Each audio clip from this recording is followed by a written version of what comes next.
Hello, bonjour, je veux parler de Meghan Markle et le prince Harry. Je veux parler de l'accusation de racisme, n'est-ce pas, ou de préjugés sur la couleur du prince Harry. Il avait été révélé que Meghan Markle avait écrit une lettre au prince Charles, une lettre que Charles a reçue et qui bizarrement n'a pas été publiée comme l'avait été la lettre du papa de Meghan. Dans cette lettre, Meghan Markle disait qu'il y avait un membre de la famille royale qui avait émis des réserves par rapport à la couleur du petit Archie.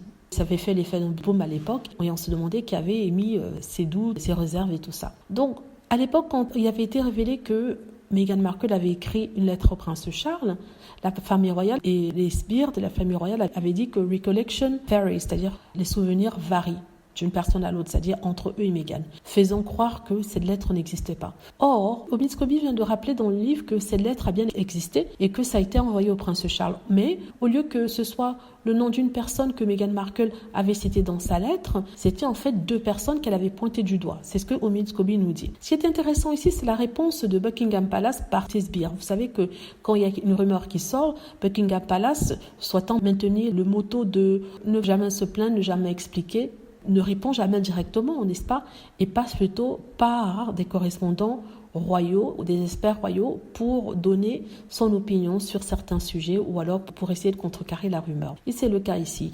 Donc, ce que je voulais dire, c'est que suite à justement la correction d'Omid Scobie dans son livre en parlant de deux personnes, les experts royaux sont sortis en disant qu'un proche de la famille royale a dit à Page Six, un magazine américain, que en fait non, c'était pas deux personnes qui avaient été mentionnées, mais une seule personne.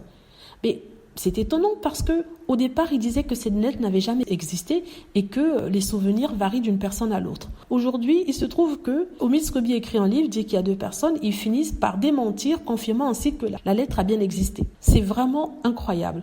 En essayant de se défendre, ils s'incriminent. Vous voyez? Donc, ça veut dire que s'ils avaient menti auparavant par rapport à ça, sur quoi d'autres ont-ils menti?